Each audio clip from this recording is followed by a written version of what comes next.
Hey friend, welcome back. It's been a few weeks.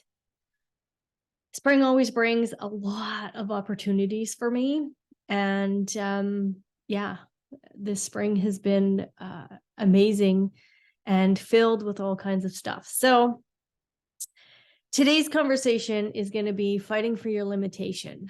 And why I want to bring this up is, again, it is interesting to be in Facebook groups. It's interesting to interact with clients and as well pay attention to my own limitations that I fight for.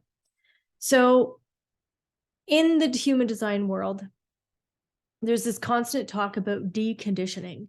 And the magic that happens there is that you begin to recognize what you are designed to interact with when the meddling mind is no longer running the show. It's going to still try to do that. However, once you lean into I don't really want to say the higher faculties of the mind. I don't like giving levels. It is so right now, just take a look at the tonal structure that's inside the tone. It's called sound. There's a frequency there. And when we no longer allow for the meddling, noisy mind to run the show and hold on to the limitations, then what happens is we connect with this deeper frequency, this sound that is designed for us. And it is also this connection that we can have with our conscious coordinator. So this week's homework, I'm going to give you homework this week because I think it's really important. This video is not going to be very long. However, the deconditioning process isn't about getting rid of anything. It's about recognizing how did the meddling mind interpret the experiences. How did the meddling mind try to measure and give a value to whatever experience that you were having? Just start to recognize that. You can go back in your past, you can journal. Journaling is really a profound way to have the written word then be seen with your conscious eyes. Instead of rolling around in the mind, you put it out on the paper and then you can actually read it and read it back to yourself. So once you can understand what all those limitations were that the meddling mind put on the situation, and then lean into trusting the inner knowing that's inside of each one of us and using that as our decision tool, our decision-making tool.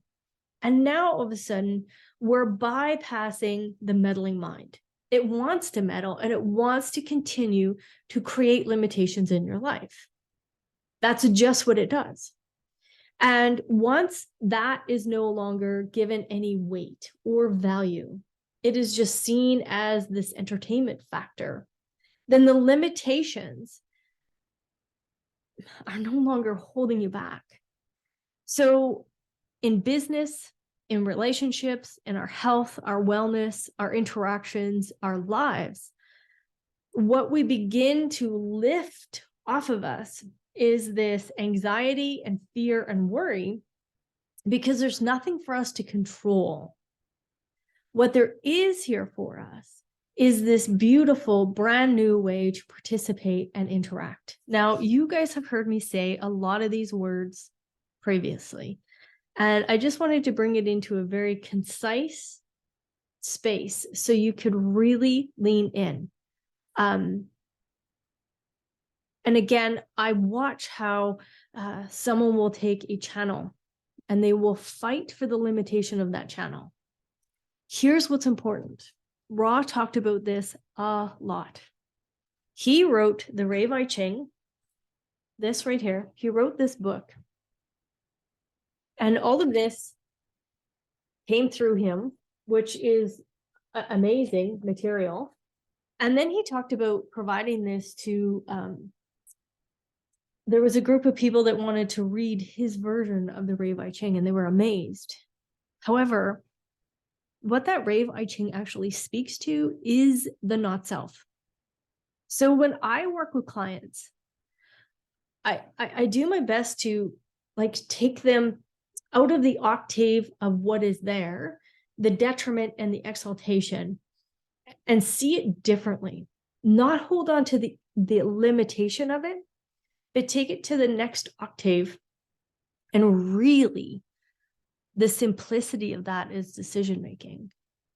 And then once that is leaned into, the clarity, it's like this cleaning up of the lenses.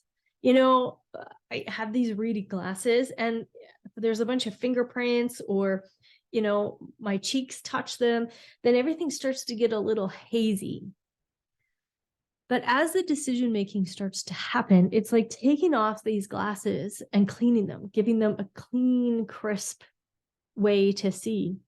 And that's what decision making does. And that's what leaning out of the limitation of the Rave I Ching also does. It elevates us to a different space in time where we can interact and participate differently. So my question to you is, what limitation are you attempting, or sorry, not really you, but the meddling mind? What is the limitation that it is trying to suppress and compress you into? It's just for you to witness and journal, and then open up and recognize that there's a whole new way to live, to participate, to operate your business. Do not operate your business like anybody else operates their business. Operate your business how you're designed to operate your business. And see how things just magically, your fractal line finds you, because you're not operating through the limitation. And the clientele that come into the mentorship they're hands down some of the most enlightened human beings that I have ever interacted with. Because there is no, I don't really love to give the not self any kind of wiggle room. I hold it to the fire and help my clients recognize and hold it to the fire for themselves so that they can be free of the limitation. So play with the limitation, write it down, see exactly what is going on, and then lean into the decision making and see how your life changes. And I would love nothing more than for you to enter in the comments what it is that the meddling mind wants to create a limitation around. And then after some time and some practice and allowing for yourself that deeper magic that's inside of you to come out, I would love for you to share some of your aha moments. If you feel called, if it's the correct response, if you feel invited to do that, if there's initiation deep inside to walk into that practice. All right, have fun, and hold your not self and that conditioning meddling mind to the fire and see what happens. All right, thanks, friends.